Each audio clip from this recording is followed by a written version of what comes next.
Oh yeah. Come on, please. I think what you're doing is a smart thing. You see, technically, it is a once in a lifetime procedure, irreversible, and the information. Obviously, I can't write everything on a blog or online because that's literally 16 years of doing it day in, day out. And when we speak about the technicality, it's an eye-opener for you. There's a lot of information. You absorb maybe 20-30% of it, and then what we encourage is to reflect, get more questions, come back. So usually none of my patients, or we never encourage them to book after just one consultation. You know what? Get some information, reflect, take your time, more questions. It's always better. It's better.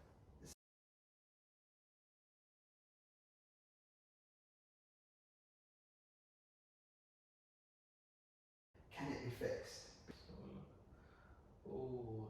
So I think to put your mind at rest, that is an outdated surgery. These were the plugs. Imagine back in the day, that was the size of a punch. So a punch needs to come out that size, the graft needs to come out that size, and a bit of skin needs to be punched out, and they get planted. I mean, the yield was poor, out control. But fortunately, those things are banned. How can we fix that? I think the best case scenario for that gentleman would be, obviously, even if we laser them off, still there'll be a lot of puckering. So I think best case scenario is, imagine you have a garden. It's not ideal. What you probably, we encourage you to do is try and create a fence around it. That's perfect. So for someone like this gentleman, best case scenario would be to try and recreate a new hairline. I mean, obviously, one thing about these plugs or the old surgery was most extraction was done here. So these sites are still okay. I know not many surgeons prefer extracting from here, but we can extract from here and give him something, even if it's, let's say, 600-700 grafts. We'll give something very, very meaningful where no one suddenly looks at his scalp and says, wow, what's that? Unfortunately, a scenario like this, even today, we're seeing scenarios where, I mean, if you look at a hierarchy of how a transplant, the surgeries work, a best case scenario is you're the only patient on the day, the doctor focuses all attention on you, and he or she does majority of the work. Then there's a hierarchy where there are doctors who extract, and they just delegate it to the technician. Can work. But then the scenario becomes not all grafts are perfect grafts. Unless the grafts are perfect, most of the times the outcomes aren't great. That's still, you can live with those scenarios. And then you have a scenario where there is a doctor who probably gets involved a little bit of the planning and stuff. And they do 4 or 5 a day, all done by techs. I mean, not ideal, but I mean, because the doctors, sometimes they can't justify the fact that they can spend 7-8 hours on one patient and they need to run a show. So they employ slightly better skilled technicians so they can replicate bigger numbers. And then you have the worst case scenario, or I mean, let's say there's a scenario where there is a doctor as a face and 50-60 technicians, zero control on quality. They might give you all one right if the technician likes you, he or she is having a good day. And then you're seeing even worse case scenarios where there's no doctor in the building. Someone's wearing a white coat and pretending to be a doctor, and again it's a free for all. I mean, the industry is in a better place now than ever before. I think fortunately clients are having more choice now, there's more awareness, but also I think one shouldn't fall for these aggressive marketing tactics as well. I mean, you're wearing a nice watch that lasts a lifetime. Probably someone's taken years and years and years of watchmaking to get to a place where they're comfortable putting a mechanism together. Or you can get something that's hodgepodge, looks like a watch, might function briefly and then it doesn't start working. So another stops working. I think we see that with hair as well, where scenarios where the technicians go really deep with the incisions here, a lot of puckering, scarring, the angles are not right, the yield is very poor, and sometimes, okay, you see a lot of scarring at the back, poor planning, and then the yield, it looks okay for a couple of, maybe a year or two, and then gradually it starts dying. It's how much trauma these crowds have been subjected to. Now, unfortunately for the end user, they are left with so much scarring here, so much scarring here. There's not a lot you can do. Sometimes without scarring, poor yield is not a bad outcome. You can do micropigmentation, shave it all off. So when you're left with no parachutes, you're talking of a hellish situation where the only option left is a hairpiece or a wig, which can be life limiting. You would rather start off with a hairpiece in the first place. Go through all the surgery. So, I mean, hence the reason why when we take on someone, I need to make sure the short term, medium term, and long term, the benefits outweigh the risks, and that's why 70-80% of scenarios just say, listen, don't do it because in 10, 15, 20 years time, you look back and think, I wish I never done this. And that's something we see every day. A lot of people going to say, oh, can you undo everything? I wish I could undo everything. So that's usually not possible to. Because my fear is that if I go really, really bald and then I've just got hair at the front, I'm like, that's just going to look The parachute for you would be, I mean, if again, we've looked at, let's say, one of the things I observe is men who naturally lost their hair later on in their life. And sometimes you do see a pattern where there is a shadowing there, and it's the thing with hair loss, it's not like a perfect loss. You can see it can go randomly. You see, the safety net we give you is obviously I do all the extractions. When I extract, I make sure I don't go close to each other. I spread them out. It's almost like plucking an odd leaf from a different branch. So you'll always have the parachute of keeping this short. And the parachute here is because we replace into the pores that had a previous hair, and again, tiny instruments, I do most of the replacements. We've never seen scarring on the recipient area as well. So even if you clip it short, there's no anyone will know, oh my god, is that a transplant? The angles you place it as well, it will always look like it's part of your scalp. And worst case scenario, people might think and bald at the back, even if you shave it, because you can still see. People might think you're shedding hair in a haphazard fashion. That's it's not a transplant, nothing's being done, but unfortunately he's lost hair in a random way. And I think where people pick up is if done naturally, you very rarely see, oh my god, is there a transplant? It's done to a very high standard. Even I see scenarios where we see some of our patients coming back and you can't make out to see. It's done so randomly, so subtly, so naturally. Because that's one thing as well. I think, is it a really unnatural thing to do? Is it just going to in a few years' time? No, that's the key thing. It's only for the sake of few years and then you don't mind. I mean, I encourage people to think of the long term because you don't want to turn a bad situation into a hellish situation where you're literally thinking, what have I done? I was much better before. With SMP, what about when it goes grey? Is that an issue? Because couple of factors again. Well done SMP, you can't see it, like it's like strokes of hair, and it doesn't last a lifetime either. It gradually fades away. I think again, if poorly performed, you can see blotchiness, the pigmentation changes. But again, pick the right person for the job. Because I know that it's like, for my nephew's had it done actually, but he's like really bald, so it's not to cover scarring, it's just to look like a shadow. That grey hair looks quite dark anyway, so it wouldn't make that much difference. But if you're growing it, when I look at my grey hairs, they are white, so they don't look dark because they're longer. So I was thinking, if I've got scarring there, that I could do that, but then if it's dark and then when I go grey. But given the numbers you are talking about, I doubt you'll ever need SMP. I doubt you'll ever see scarring there. When you're talking big numbers, let's say 5,000, 6,000 grafts, then I think you have to compromise the integrity of the donor area. So. And is that not something I might end up having to do if I go more bald and have to? I think your lifetime you can limit to about 3,000 grafts and still look better than what it is today overall. It's hard not to testosterone to know though. It's still falling out and the shower I'm just like seeing it every day. crying. Now, even if you lose a lot, I think the texture of the back is really good. Okay, cool. And then again, hairlines, because I've seen some hairlines that either the line, the actual line itself isn't in the right shape or whatever, or it just looks really false. And I read that you use single hair grafts at the front and things like that.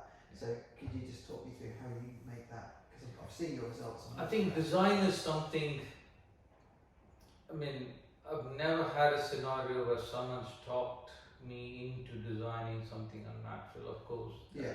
I mean, it's a bit of give and take. Obviously, I suggest something and within reason, if you see, actually, give me a nudge at quarter of a millimeter either way. Yeah. That is acceptable, but we had scenarios where patients come in with unreasonable expectations or really low, and I said, listen, I'm doing you more harm than good. I'm not the person for the job. Yeah.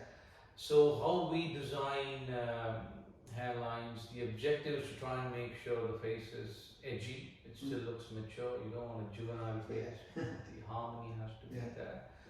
And on balance, a slightly bigger forehead is not the end of the world, because the density is more key than having a low hair and sparse hair.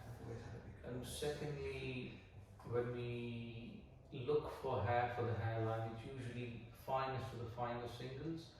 They usually come from the nape of the neck or just above your ears.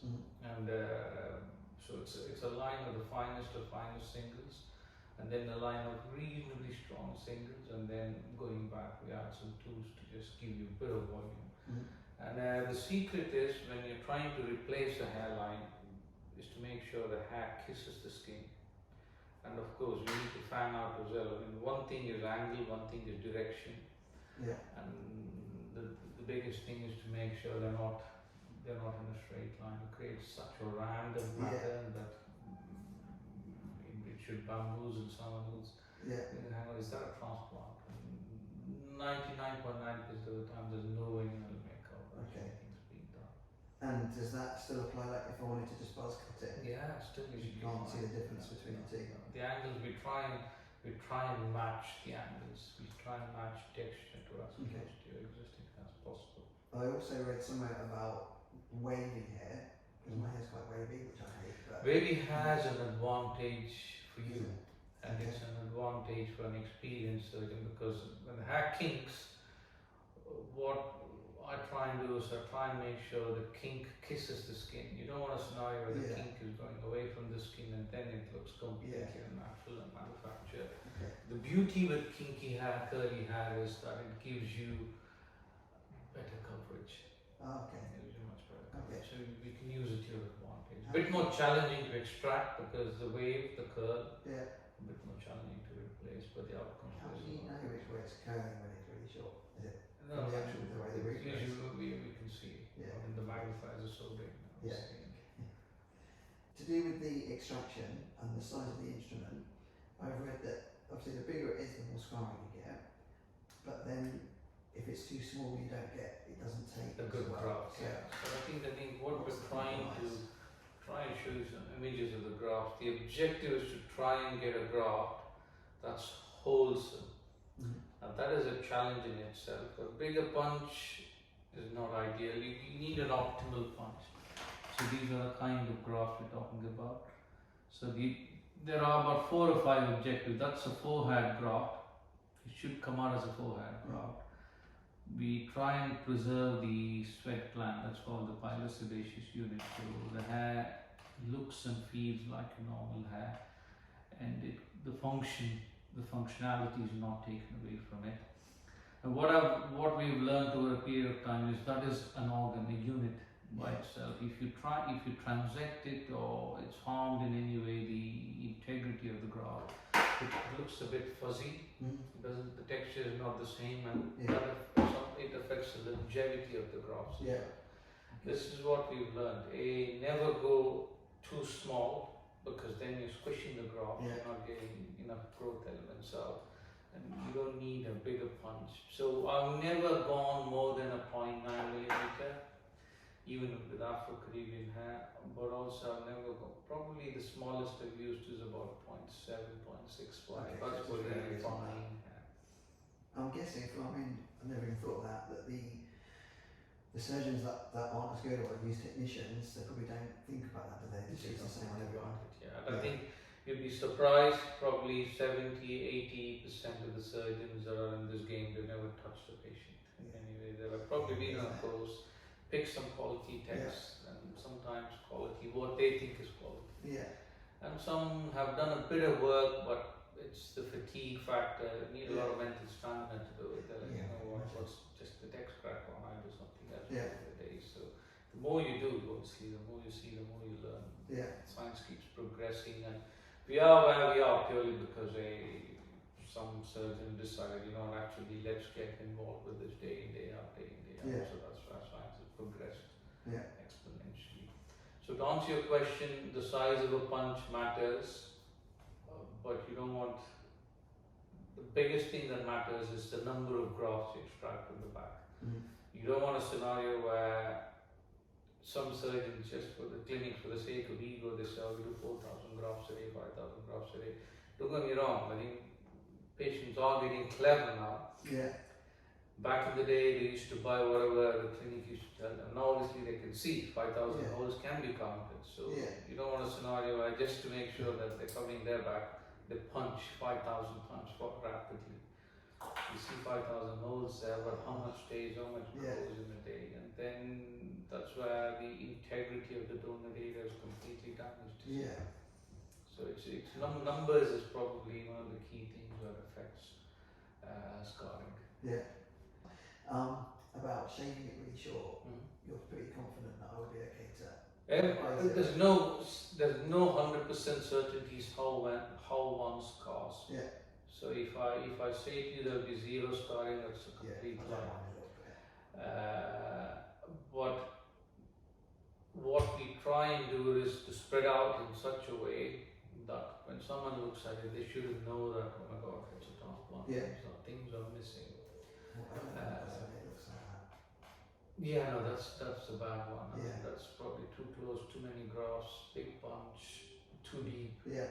So a lot of things have gone wrong. I mean, we don't see such scenarios, but also sometimes we do see scenarios where there's literally even we can't see the scarring, but that's pure nature. You see, it's not us. Some people heal really, really well, but we don't see scenarios where there's unacceptable scarring. I've never seen unacceptable scarring in the back. I don't mind a little bit because I can't see it at the back, as long as it doesn't look like you don't want anyone to see it. That's the key.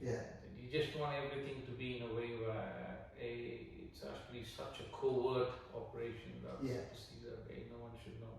Because you think something's changed, but what's changed? That's your objective. Keep guessing, keep guessing. And if I had to stop taking minoxidil for some reason, is that a real big problem?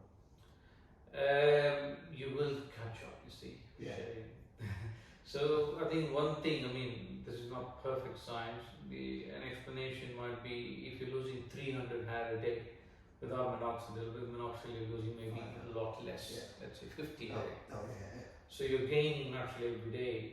What the minoxidil does is it prolongs the anagen phase. So when you stop it, obviously the hair cycles catch up and you start losing more and more and more.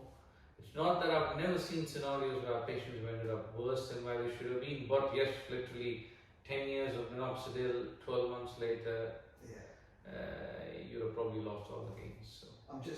I'm worried about two things. One, that I just get fed up using it for the rest of my life. And two, what if there's a shortage or things with COVID? You can't predict things like that. It might get hold of it. Minoxidil is fairly generic now, so I doubt shortage will ever be an issue. I think if you are going the distance, that shows that there is a high level of self-care element from your end. I mean, would people stop brushing their teeth because they get fed up? I do that twice a day. So I really doubt, you see, because we have seen patients, I mean, I've seen patients who use minoxidil for over 30 years, diligence, and for them it becomes part of their aging. If you love yourself enough, you've probably seen it all. I just hate if you scratch your head, it flakes off. So it looks like the minoxidil? dandruff, It it can cause flakiness. So it increases the skin cell turnover. Okay. So there was something else there. So you might see a bit of flakiness, but I mean, your self-care is such high. I doubt anyone will notice. You see, so it's just if you scratch too hard. Yeah. Actually, I use it on my face for this. Okay. Because I just had no growth whatsoever for like 4 or 5 years. Yeah. And it was brilliant, but it itched like crazy. It does itch. The itch is less on there, but because I think the skin texture might be different. The face and scalp. But it worked. Yeah. But also, I think, let's put it this way, we are probably living in great times when it comes to science. Signs of aging, signs of hair loss, because there's a lot more interest now. And chances are we will have better medications. So I mean, I see a scenario where the efficacy might be better, the frequency might be a lot less. So I'm sure we'll stumble upon something wherein you don't need this amount of diligence day in day out. I looked up as well and inquired with my GP about finasteride for trans men, and actually what it can cause you to bleed. So I'm just like, I don't want that. That's quite distressing. So I'd rather be completely bald. Yeah, but you can use topical finasteride. Is that on prescription?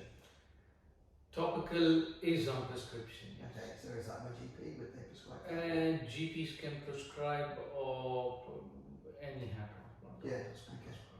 So you could do that if needed. Is that worth trying as well? Can you use both? Or combination is better. There is a synergistic effect, and we believe that when used as a single product, probably the outcomes are a bit better. I think it's early days of science, but it's very promising from what I've seen. It's in general, what sort of things with any surgery there's risks? What can go wrong, and what do you do to try and avoid? I think fundamentally there is medication involved, there's anesthetic involved, and posture. So that's how we classify 3 things. If you're allergic to any medications, that's something we need to be aware of. So there's always a heightened sense of awareness, be it medication, be it latex, be it iodine that we use to scrub.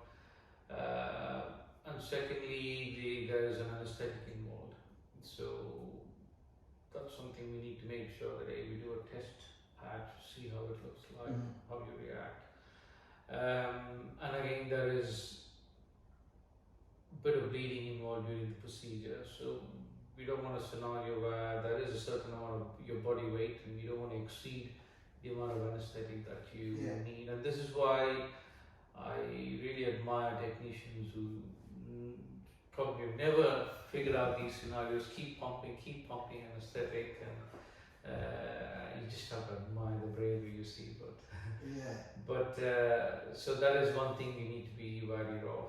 And obviously bleeding is something, because of the posture and stuff, that is an issue. So what we advise is to try and avoid things that tinge your blood, like coffee, alcohol, multivitamins, 4 to 5 days before. Rest well, because when you come in really fatigued, we see that contributes to the bleeding. You're a bit anxious, that contributes to the bleeding a bit. So we have things we can do to calm you down and stuff. And then what we see lastly is when we work on really very, very fit people, so-called footballers, athletes, they're never used to lying still for so long. So even if they get up a bit, they might feel a bit lightheaded. So usually we just ask them to turn around, take a bit of time, maybe have a drink of water or a bit of glucose tablets, and then stand up. And what about, I've heard of a few people that the grafts just tend to fail for them. Is that just them? Or? It's possibly the practitioner, you see. There's never a scenario, unless as a surgeon you pick the wrong scenario. I mean, there are some medical scenarios where there's a higher probability of the grafts being rejected. There's a lot of underlying medical conditions. And 90% of medicine is what you see. I mean, you don't need to go and examine stuff. You can see a patient. Chances are you might, chances are this might be happening. That's one thing. And secondly, that's why we always take a thorough history, examine everyone. And if you say why I turn away 70-80% of my patients, some of my patients do have an underlying medical condition where the chances of success is not very high, so I just don't balance and don't do it. Most of the reasons why transplants fail is practitioner error, where either aggressive, hasty, probably not knowing enough science, not enough experience, not knowing how to handle enough grafts. I mean, if you look at some grafts, I mean, obviously there's something called a Fox grading when it comes to FUE grafts. Some grafts are perfectly straight, sturdy grafts, they don't bend. So technicians technically can handle a bit rough, they still grow. These are the results they show the world. Which happens maybe 5% of the times. The rest 95%, there is a complexity involved. Either the grafts are too deep, or too short, or a bit floppy, curly. The skin's a bit harder to manage. So these are the scenarios where, unless you have a lot of experience of dealing with these scenarios, you're bound to make a mistake. Things can go wrong. And sometimes, again, there are hierarchy of how the grafts go in and forget the way they come out. Sometimes, when practitioners are extracting, they run the machine constantly. They're just punching constantly. And if that is a graft, you want the punch to technically engage the graft and then go in. If it's constantly rotating, you're probably cutting. That's a technical flaw. And how you replace them as well, because sometimes the graft can be a bit floppy and they're using forceps to drop them into these incisions. If the graft's not perfectly straight, it can flop, become twisted, J-shaped. So there's a lot of technical reasons why things go wrong. But again, I can talk for days about why things go wrong and why things go right. But it's mostly practitioner error. Sometimes they just try to blame the patient or whether they haven't followed post-op instructions. That's rarely the case. And lastly, talking about risk, infection is something of a risk. I think since I've gotten into this game, the early days of me observing the procedure, I just realized, actually, there are a lot of slow virus diseases which we never know about. So we always make sure all the instruments are single-use instruments in our much safer that way.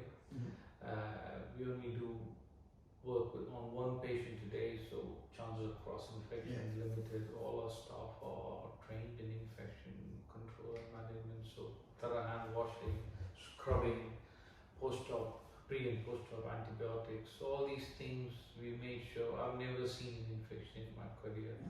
And post-op, we encourage patients not to sweat a lot for maybe 10 days, 2 weeks, because the pores are still open, you don't want sweat to seep in. And especially gyms are dirty, you don't want to touch, because the temptation is for you to keep touching the hand. So you've got a sore in your mouth, your tongue always goes. It's one of those things where, if something does happen, do you offer any sort of guarantees that you go back and fix it? let's put it this way. In my practice, because we don't take any reckless risks, I've never had a scenario where we've had to intervene on that front. But I've had scenarios where patients have said, the hairline is slightly higher than expected. Can we add another 100 grafts? 100 grafts won't break us. That can be done. But if it's a significantly lower hairline and we have to chop a day off, then of course we see, that's another conversation to be had. Lower yield has never been an issue. Poor angles has never been an issue. Poor growth has never been an issue. But in scenarios where patients like what they see, they're not ecstatic with the hairline, what's the big deal? 50 to 100 centimeters won't kill us. So. That was actually going on to a completely separate question, was if any correction can be made in case I look at it and go, I don't like this. This is why take your time, and this is why, if you look at why most practices struggle, they have a touch-up rate of 50, 60, 70%, where they do something aggressively, quick, when patients are unhappy, and they try and mitigate the risk by just offering them a free touch-up. I've worked in practices now. But we don't see those scenarios. Okay. I mean, we spend so much time Right. working on the Yeah. airline and stuff. But what we don't want is for you to be unreasonable and say, listen, Yeah. I want 2 centimeters lower or 3 Yeah. centimeters. Hang on a second, that's a completely different Yeah. conversation Yeah. to be had. That's probably another 1,000 graphs, and that Yeah. will probably take 6, 7, 8 hours. Yeah. So come in firm, take your time. All these decisions are best made before Yeah. you come in. Yeah. So what I encourage my clients is to bring some pictures, high quality pictures of Yeah. what they feel was. I mean, there's always an ideal scenario and there's an acceptable scenario. We Yeah. probably get somewhere in In the middle. between. Yeah. Because I've got queries, I quite like it. Is it a widow's peak? Yeah. I've never ever had that, so I think would that just not suit me, or would it be quite nice to just come down a tiny little bit at the front? Start slow, and then you can always go lower. You see, Right. I don't want to go low and then we think, oh my god, it doesn't suit my face. Yeah, So, okay. Because I think you're planning a 1-day procedure Yeah. as well. So Yeah. the limitations are, I mean, I do all the work, so I can't do more than 1,500 high quality gross extract target plays. That takes 8 to 9 hours of physical work, and then Yeah. you add another hour of break. I need to stretch maybe every hour Yeah. a bit, so you're talking about a hellish situation Yeah. if you want to do more than that, Yeah. other than compromising quality, which you don't want to, you see. So Okay. Is there any chance, like, just because of the shock of this happening to the graphs, that you just go grey? that's an interesting question. The hair will go through a bit of trauma, no Yeah. doubt, but I've never seen graying. Okay. In fact, we don't see shock loss.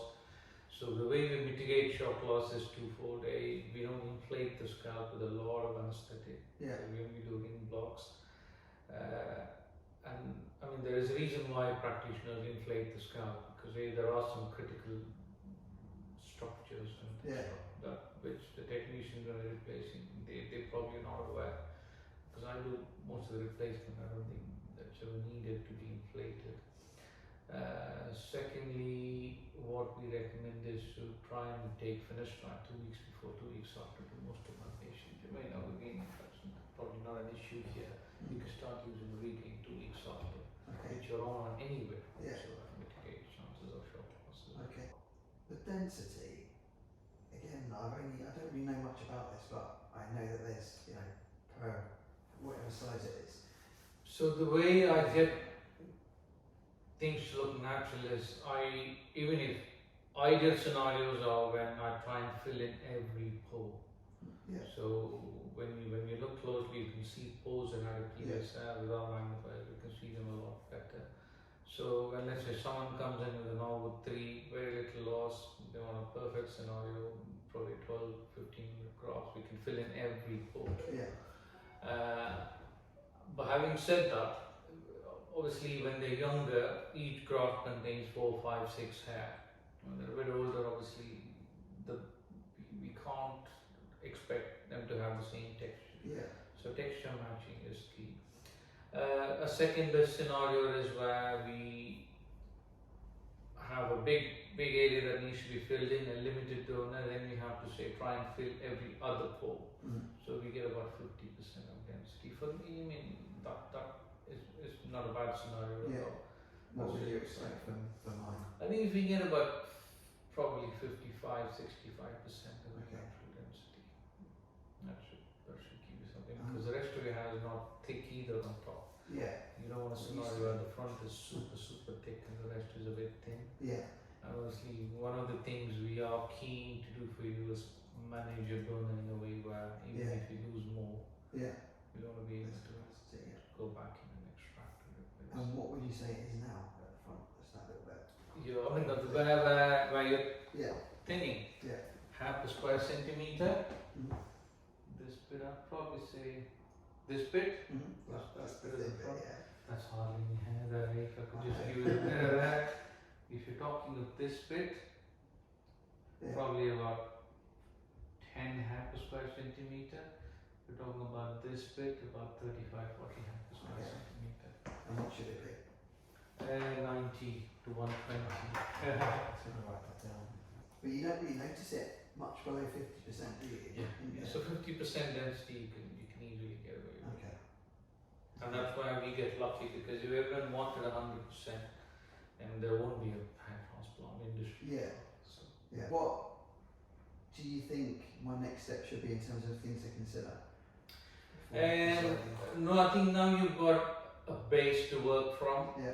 I think we've had 2 consultations. It's time to reflect. Yeah. Okay? Don't rush into things. Take your time, reflect. Can you live with this? What we do will always look better. Yeah. It's not a reckless decision, but you also have to realize, because of the hormones you're on, Yeah. you might go through phases of unstable hair loss. Yeah. So when it just went in a couple of months. Yeah, so try and find a way where you can have a discipline with at least reading and topical for the Yeah. I wasn't reading it then. So. Try to find ways to manage your stress. Secondly, sleep is key. Yeah. Vitamin D is key. Right. Don't wash your hair with hot water, lukewarm showers, get a water Really? softener. All these things add up. Okay, I didn't know that. Just lukewarm showers in the scalp. What you can, doesn't matter. So all these little things you add up, maybe 10%. Yeah. A good diet, sleep, exercise, all these things. Yeah. Okay, cool. Yeah. Thank you. Perfect, man. So reflect, let us know. Yeah.